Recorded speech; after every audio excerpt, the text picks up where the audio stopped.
ನಮ್ಮನೆ ಯುವರಾಣಿ ಹೇ ನಮ್ಮನೆ ಯುವರಾಣಿ. ಇದು ನಿನ್ನೊಬ್ಳು ಪ್ರಾಬ್ಲಮ್ ಅಲ್ಲ, 90% ಜನರ ಪ್ರಾಬ್ಲಮ್ಮೇ ಇದು. ಇದರಿಂದ ನನಗೇನ್ ಶಾಕ್ ಆಗಿಲ್ಲ, expected.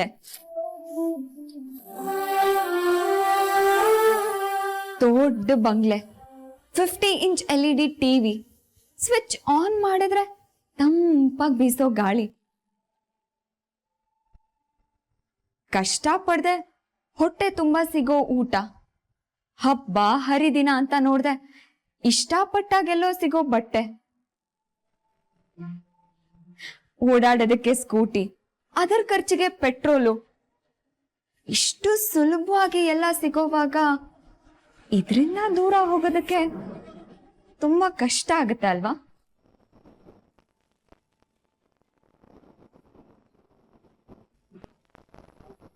I can understand your problem, Meera.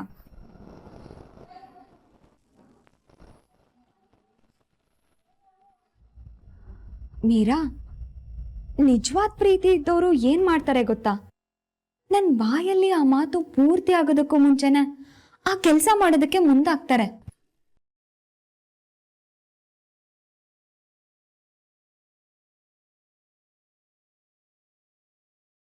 ನೀನ್ ಹೇಳೋಷ್ಟು ಪ್ರೀತಿ ನನಗೆ ನನ್ನ ಮನೆಯವ್ರ ಮೇಲೆ ಇದ್ದಿದ್ರೆ ಇಷ್ಟೊತ್ತಿಗಾಗ್ಲೇ ನಾನು ಬಟ್ಟೆ ಪ್ಯಾಕ್ ಮಾಡ್ಕೊಂಡು ಮನೆ ಬಿಟ್ಟು ಹೋಗ್ತಿದ್ದೆ.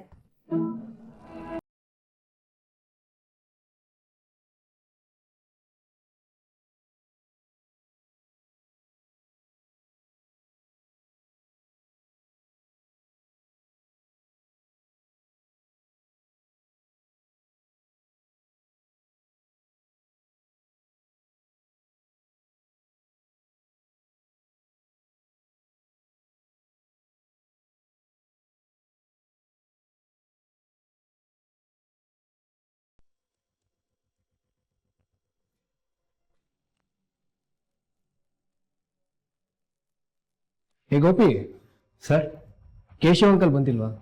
ಏನ್ ನೀನ್ ಬಂದಿದ್ಯಾ? ಇಲ್ಲ, ಅಪ್ಪಂಗೆ ಹುಷಾರಿಲ್ಲ. ಅವ್ರಿನ್ಮೇಲೆ ಕ್ಯಾಂಟೀನಿಗೆ ಬರಲ್ಲ, ನಾನೇ ನೋಡ್ಕೊಂಡು ಹೋಗ್ತಿದ್ದೀನಿ. ಯಾವಾಗಿಂದಲೋ? ತುಂಬ ದಿನ ಆಯಿತು ಸರ್. ಮತ್ ನಾನು ನಿನ್ ನೋಡ್ಲೇ ಇಲ್ಲ. ಸರ್, ಈ ಫಾರಿನ್ನಿಂದ ಬಂದಮೇಲೆ ಆಫೀಸಿಗೆ ಎಲ್ಲಿ ಬಂದಿದ್ದೀರಾ? ಅದು ಅಲ್ಲದೆ ಮದುವೆ ಬ್ಯುಸಿ, ಅದು ಇದು ಅಂತ ಓಡಾಡ್ತಿದ್ದೀರಲ್ಲ ಸರ್. ಅದು ನಿಜಾನೇ. ಅದ್ ಸರಿ, ನಿನ್ ರಥ ಹೇಗಿದೆ? ರಥನಾ? ಅದೇ ಕಣೋ, ನಿನ್ ಸೈಕಲ್. ಅಯ್ಯೋ, ಅದು ನೀವು ಇನ್ನೂ ನೆನ್ಪಿಟ್ಕೊಂಡಿದ್ದೀರಾ ಸರ್? ಹೌದು ಸರ್, ನನ್ಗೆಲ್ಲ ನೆನಪಿದೆ ಸರ್. ನೀವು ಮರ್ತ್ಬಿಟ್ರಾ ಸರ್? ಯಾಕೆ ಸರ್ ಹಾಗೆ ಮಾತಾಡ್ತಿದ್ದೀರಾ? ನೀವು ಹಾಗೆ ಮಾತಾಡ್ತಿದ್ದೀರಲ್ಲ ಸರ್, ಅದಕ್ಕೆ. ನಾನೇನಾದರೂ ತಪ್ಪು ಮಾತಾಡಿದ್ನ ಸರ್? ಮೂತಿ ಮೇಲೆ ಹೊಡಿತೀನಿ ಕೋತಿ. ನನ್ನ ನಿನ್ನ ಮಧ್ಯೆ ಸರ್ ಅದು ಇದು ಅಂತ ಕರ್ಕೊಂಡು ಏನೋ ನಿಂತು ಮೊದಲೇ ಕರಿತಿದ್ಯೋ ಹಾಗೆ ಕರಿ. ಮೊದಲು ಕರೆದಾಗೆ ಇವಾಗ ಕರೆಯೋಕ್ಕಾಗುತ್ತಾ ಸರ್? ಯಾಕಾಗಲ್ಲ ಸರ್? ದಯವಿಟ್ಟು ನೀವು ಸರ್ ಅನ್ಬೇಡಿ ಸರ್. ನೀವು ಸರ್ ಅಂತ ಕರೆದ್ರೆ ನಾನು ಸರ್ ಅಂತಾನೆ ಕರಿತೀನಿ ಸರ್. ನೀನು ಬದಲಾಗಿಲ್ಲ ನೀ. ಇಲ್ಲ ಕಣೋ, ನಾನು ಈಗಲೂ ಅದೇ ನೀನೆ. ನೀನು ಫಾರಿನ್ ಹೋದ್ಮೇಲೆ ನಮ್ಮನೇನು ನಿಮ್ಮ ಮನೆಯವ್ರನ್ನೂ ಮರ್ತಿ ಅಲ್ಲೇ ಸೆಟ್ಲ್ ಆಗ್ತೀಯ ಅನ್ಕೊಂಡಿದ್ದೆ. ಆದರೆ ನೀನು ಇನ್ನೂ ಬದಲಾಗಿಲ್ಲ, ಅದೇ ನೀನೆ. ಗೋಪಿ, ನನಗಿಷ್ಟ ಇಲ್ಲದೆ ಹೋದ್ರು ಅಣ್ಣ ಆಸೆ ಪಟ್ನಲ್ಲ ಅಂತ ಫಾರಿನ್ಗೆ ಹೋದೆ ಕಣೋ. ಅಣ್ಣನ ಆಸೆ ನೆರವೇರಿಸೋದು ನನ್ನ ಗುರಿ ಆಗಿತ್ತು. ಅಣ್ಣನ ಮನೇನ, ಪ್ರಣಮ್ನ, ಮೀರಾನ, ತಾತನ, ಶಾಂಭವಿ ಅಮ್ಮನ ಇವ್ರನ್ನೆಲ್ಲ ಬಿಟ್ಟು ನಾನು ಒಂಟಿ ಪಿಚಾತಿಯಾಗಿರೋಕ್ಕಾಗತ್ತೇನೋ? ಅಯ್ಯೋ ದೇವ್ರೆ, ಆಗ್ಲೂ ಹೀಗೆ ಹೇಳ್ತಿದ್ದೆ, ಈಗಲೂ ಅದೇ ಮಾತಾ? ನಿನಗೆ ಮನೆ ಬಿಟ್ಟು ಬೇರೆ ಯಾವ ಆಸೆ ಕನಸು ಇಲ್ವಾ? ನನ್ನ ಕನಸು ಶುರು ಆಗೋದು ನನ್ನ ಮನೆಯಿಂದನೇ. ನನ್ನ ಕನಸು ಮುಕ್ತಾಯ ಆಗೋದು ಕೂಡ ನನ್ನ ಮನೆಯಿಂದನೇ ಕಣೋ.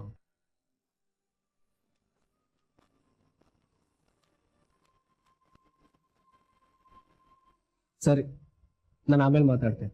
ಸರಿ ಸರ್. ಅಯ್ಯೋ, ನಿನ್ನ ಕೋತಿದಂತೆ. ಏ ಗೋಪಿ, ಫ್ರೀ ಆಗಿದ್ದಾಗ ಮನೆ ಹತ್ರ ಬಾ. ನೀನು ಬದಲಾಗಲ್ಲ.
ನೀನ್ ಏನೆಲ್ಲ ಚಾಲೆಂಜ್ ಮಾಡಿದೆ ಅದನ್ನೆಲ್ಲ ಮರ್ತು ಮನೆ ಬಿಟ್ಟು ಹೋಗ್ತಿದ್ಯಾ?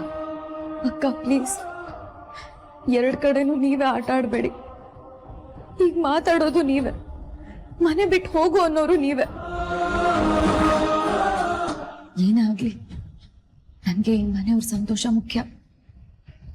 ನನ್ನ ಮಾತನ್ನ ನಾನು ಉಳಿಸ್ಕೋತೇನೆ, ನಿಮ್ಮ ಮಾತನ್ನ ನೀವು ಉಳಿಸ್ಕೊಳ್ಳಿ.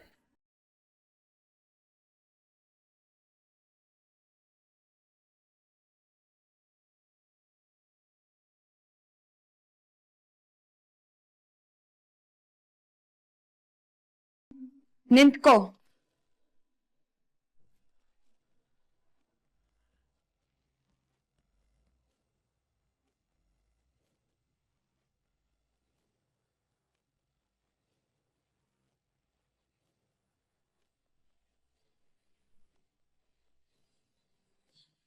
ಹೊಸ್ದಾಗಿ ಸೊಸೆ ಮನೆಗ್ ಬಂದಾಗ ಮನೇಲೇನಾದ್ರೂ ತೊಂದರೆ ಆದ್ರೆ ಜನ ಸೊಸೆ ಕಾಲ್ಗುಣ ಸರಿ ಇಲ್ಲ ಅಂತ ಮಾತಾಡ್ಕೋತಾರಲ್ವಾ ಮೀರಾ? ಅರ್ಥ ಆಗ್ಲಿಲ್ಲ. ತುಂಬಾ ಸಿಂಪಲ್ ಆಗಿ ಹೇಳ್ತೀನಿ. ಈಗ ನೀನು ಮನೆಯಿಂದ ಆಚೆ ಹೋದ್ರೆ ಈ ಆರೋಪ ನನ್ ಮೇಲೆ ಬರತ್ತಲ್ವಾ? ಇಲ್ಲ, ಹಾಗೇನೂ ಆಗಲ್ಲ. ನಾನು ಸ್ವಇಚ್ಛೆಯಿಂದಾನೇ ಮನೆ ಬಿಟ್ಟು ಹೋಗ್ತಿದ್ದೀನಿ ಅಂತ ಎಲ್ರಿಗೂ ಹೇಳ್ತೀನಿ. ನೀನ್ ಮನೆ ಬಿಟ್ಟು ಹೋಗ್ತೀಯ ಅಂತ ಗೊತ್ತಾದ್ರೆ ಮನೆಯವರು ಹೋಗೋದಕ್ ಬಿಡಲ್ಲ ಅಂತ ನಿನಗ್ ಚೆನ್ನಾಗ್ ಗೊತ್ತು. ಅದಕ್ಕೆ ಹೇಳ್ ಹೊರಟ್ರೆ ಮನೆಯವರು ತಡೀತಾರಲ್ಲ ಅನ್ನೋ ಆಸೆ ಅಲ್ವಾ ನಿನಗೆ?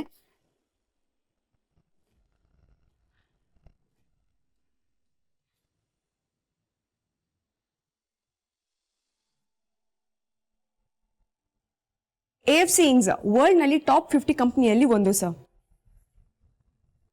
ನಮ್ಮ ದೇಶದೊಳಗಡೆ ಟಾಪ್ 10 ಒಳಗೆ ಬರುತ್ತೆ ಸರ್. ಆ ಕಂಪ್ನಿಯ ಪ್ರಿಂಟ್ ಮೀಡಿಯಾ, ಅಡ್ವರ್ಟೈಸ್ಮೆಂಟ್ ಮೀಡಿಯಾ ಎಲ್ಲ ಪ್ರೊಫೈಲ್ಗಳನ್ನು ರೆಡಿ ಮಾಡ್ಕೊಟ್ಟಿದ್ದು ನಾವೇ. ಈ ಸಾರಿ ಸುಮಾರು 3.5 crore ಅಷ್ಟು ಬಿಸ್ನೆಸ್ ಡೀಲ್ ಆಗಿದೆ ಸರ್. ನಮ್ಮ ಕಡೆಯಿಂದ ಎಲ್ಲ ಐಡಿಯಾಸ್ಗಳನ್ನು ಶೇರ್ ಮಾಡ್ಕೊಂಡ್ವಿ, ಬಟ್ ಅವ್ರಿಗೆ ಯಾವ ಐಡಿಯಾಸು ಇಷ್ಟ ಆಗ್ತಿಲ್ಲ, ಎಲ್ಲದನ್ನು ರಿಜೆಕ್ಟ್ ಮಾಡ್ತಿದ್ದಾರೆ ಸರ್. ಆಲ್ರೆಡಿ ನಾವು ಕೊಟ್ಟ ಡೆಡ್ ಲೈನ್ಸ್ ಎಲ್ಲ ಮುಗ್ದಿದೆ, 3 ಮೀಟಿಂಗ್ಸ್ ಕೂಡ ಆಗಿದೆ ಸರ್. ಆದ್ರೂ ಸೆಟ್ರೇಟ್ ಆಗ್ತಾ ಇಲ್ಲ. ಹೇಗೋ 3ನೇ ಮೀಟಿಂಗ್ ಅಲ್ಲಿ ಫೈನಲ್ ಆಗುತ್ತೆ ಅನ್ಕೊಂಡ್ವಿ, ಬಟ್ ಅದು ಆಗ್ಲಿಲ್ಲ. ವಿಷಯ ಸೀರಿಯಸ್ ಆಗಿರೋದಕ್ಕೆ ನಿಮ್ ಮುಂದೆ ತರಬೇಕಾಗಿದೆ.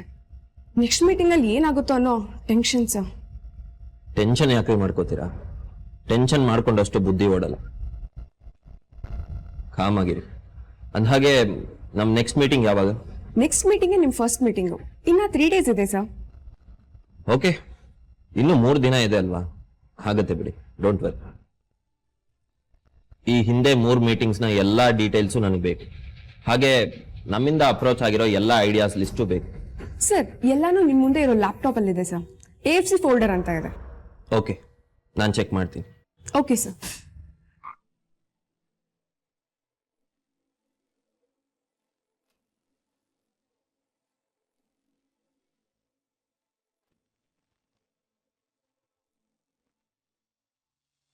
ಅಕ್ಕ, ನಾನು ಏನೇ ಮಾತಾಡಿದ್ರು ಅದಕ್ಕೆ ಇನ್ನೇನೋ ಒಂದು ಸರ್ಕಾಸ್ಟಿಕ್ ಆಗಿ ಮಾತಾಡ್ತೀರಾ.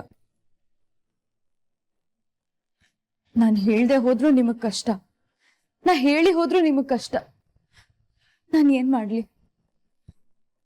ಬ್ಯಾಗ್ ತಗೊಂಡ್ ಹೋಗಿ ಒಳಗಿಡು. ನೀನ್ ಮನೆ ಬಿಟ್ಟು ಹೋಗೋದ್ ಬೇಡ.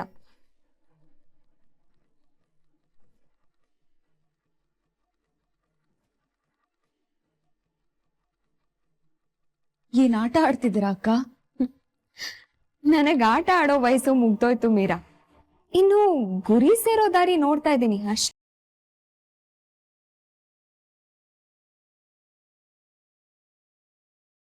ನಿಮ್ಗೇನ್ ಬೇಕು ಅಕ್ಕ? ಯಾಕೆ ಹೀಗ್ ಮಾಡ್ತಿದ್ದೀರಾ? ಯಾಕೆ ಹೀಗ್ ಆಡ್ತಿದ್ದೀರಾ? ನನ್ಗೇನ್ ಬೇಕೋ ಅದನ್ನ ನಾನು ತಗೋತೀನಿ. ನೀನ್ ಅದ್ರ ಬಗ್ಗೆ ಚಿಂತೆ ಮಾಡ್ಬೇಡ. ನೀನ್ ಆರಾಮಾಗಿ ಹೋಗಿ ರೂಮಲ್ಲಿ ರೆಸ್ಟ್ ಮಾಡು.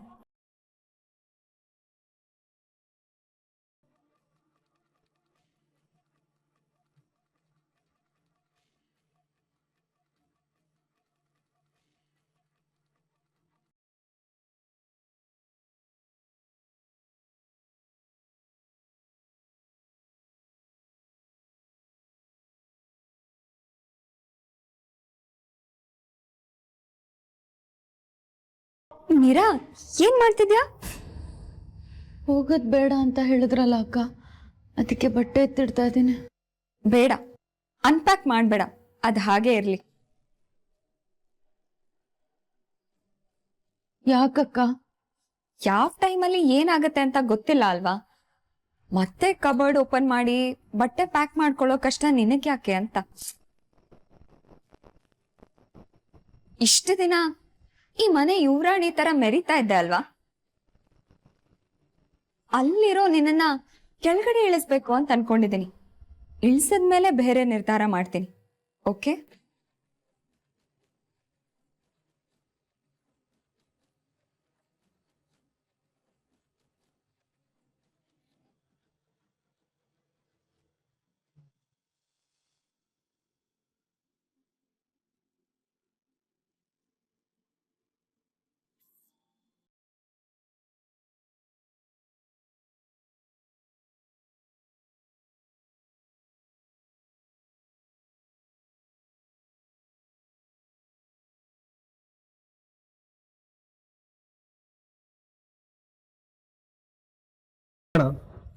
ತುಂಬಾ ಟಯರ್ಡ್ ಆಗ್ತಿದ್ಯಾ?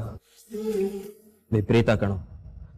ಒಂದೊಂದ್ಸಲ ಇಷ್ಟೊಂದು ಪ್ರೆಷರ್ ಹ್ಯಾಂಡಲ್ ಮಾಡೋ ಅವಶ್ಯಕತೆ ಇದೆಯಾ ಅಂತ ಅನ್ಸುತ್ತೆ. ಅಂದ್ರೆ ಯಾವಾಗ್ಲೂ ಕೆಲಸ ಅಂತಿರೋದು ಬೋರಿಂಗ್ ಕಣೋ. ಕಂಟೆಂಟ್ ರೆಡಿ ಮಾಡು, ಕ್ಲೈಂಟ್ನ ಒಪ್ಸು, ಕ್ಲೈಂಟ್ ಖುಷಿ ಪಟ್ರೆ ನೀನ್ ಖುಷಿ ಪಡು, ಶೂಟಿಂಗ್ ಡೇಟ್ ಫಿಕ್ಸ್ ಮಾಡು, ಕರೆಕ್ಷನ್ ಮಾಡು, ಗ್ರೇಡಿಂಗ್ ಮಾಡು, ಪೇಮೆಂಟು, ಕಮಿಟ್ಮೆಂಟು. ಈ ವರ್ಷ ಶಾಂತಲಾ ಮೀಡಿಯಾ ಗ್ರಾಫಲ್ಲಿ ಎಷ್ಟು ಮೇಲೆ ಕೇರ್ತಾ ಇದೆ, ಈ ವರ್ಷದ ಇನ್ಕಮ್ ಎಷ್ಟು, ಎಕ್ಸ್ಪೆಂಡಿಚರ್ ಎಷ್ಟು, ಪ್ರಾಫಿಟ್ ಎಷ್ಟು, ಲಾಸ್ ಎಷ್ಟು, ಅಬ್ಬಾ ಇಷ್ಟೆಲ್ಲ ಕ್ಯಾಲ್ಕುಲೇಟ್ ಮಾಡೋ ಅಷ್ಟರಲ್ಲಿ ಸಾಕಪ್ಪ ಸಾಕು ಅನ್ಸ್ಬಿಡುತ್ತೆ ಕಣೋ. ಅದು ನಮ್ಮ ಬಿಸ್ನೆಸ್ ಅಲ್ವಣ, ನಾವು ಮಾಡ್ಲೇಬೇಕು. ಅನಿ, ಒಂದೊಂದ್ಸಲ ಬದುಕೋದಕ್ಕೆ ಎಷ್ಟು ಬೇಕೋ ಅಷ್ಟು ದುಡಿದ್ರೆ ಸಾಕು ಅಂತ ದೊಡ್ಡವ್ರು ಹೇಳೋ ಮಾತು ನಿಜ ಅನ್ಸುತ್ತೆ ಕಣೋ. ಅದೇ ದೊಡ್ಡವರು ಎಲ್ಲದಕ್ಕೂ ಸಾಕು ಸಾಕು ಅಂತಾರೆ, ಹಣ ಆಸ್ತಿ ಮಾತ್ರ ಸಾಕು ಅಂತ ಹೇಳೋದೇ ಇಲ್ಲ. ಆದ್ರೂ ಇಷ್ಟೊಂದು ದೊಡ್ಡ ಜವಾಬ್ದಾರಿ ನಿಭಾಯಿಸೋದು ಬಂಡೆಕಲ್ ಹೊರೋದು ಅಂತ ನನ್ಗನ್ಸುತ್ತೆ. ಕಮಾನ್ ಬ್ರದರ್, ಜೀವನ ಅಂದ್ಮೇಲೆ ದುಡಿಲೇಬೇಕಲ್ವಾ? ಖಂಡಿತ ಕಣೋ. ಆದ್ರೆ ಇಷ್ಟ ಆಗೋ ಕೆಲಸನ ಎಷ್ಟೇ ಕಷ್ಟ ಆದ್ರೂ ಮಾಡ್ಬೋದು. ಬಲವಂತಕ್ ಮಾಡೋ ಕೆಲಸದಲ್ಲಿ ಕೋಟಿ ಸಿಗುತ್ತೆ ಅಂದ್ರೂ ಅದ್ರಲ್ಲಿ ಸ್ಯಾಟಿಸ್ಫ್ಯಾಕ್ಷನ್ ಇರಲ್ಲ. ಅಂದಾಗೆ ನಿನಗೆ ತುಂಬಾ ಇಷ್ಟ ಆಗುವಂತ ಕೆಲಸ ಯಾವುದು?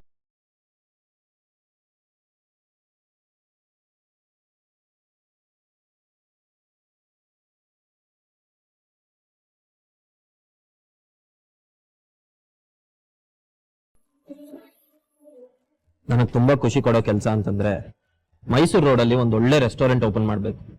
ಅದಕ್ಕೆ ನಾನೇ ಶೆಫ್ ಆಗಿರ್ಬೇಕು. ಕಡಿಮೆ ರೇಟ್ಗೆ ತಿಂಡಿ ಕೊಡ್ಬೇಕು. ಜನ ಹೊಟ್ಟೆ ತುಂಬಾ ತಿಂದು ಮನಸ್ಸು ತುಂಬಾ ಹರಿಸಿದಾಗ ಸಂತೋಷ ಪಡ್ಬೇಕು. ಇದು ನನ್ನ ಆಸೆ. ಅದ್ರ ಮುಂದೆ ಇದೆಲ್ಲ ಏನು ಅಲ್ಲ ಕಣೋ.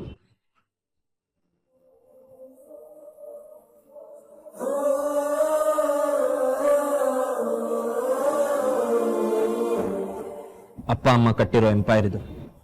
ಇದನ್ನ ನಿಭಾಯಿಸ್ಕೊಂಡು ಹೋಗ್ಲೇಬೇಕು. ರೆಸ್ಟೋರೆಂಟ್ ಮಾಡಕ್ ಆಸೆ ಇದೆ ಅಂತ ಮಾಡೋದಕ್ಕಾಗುತ್ತೆ ನಾವು.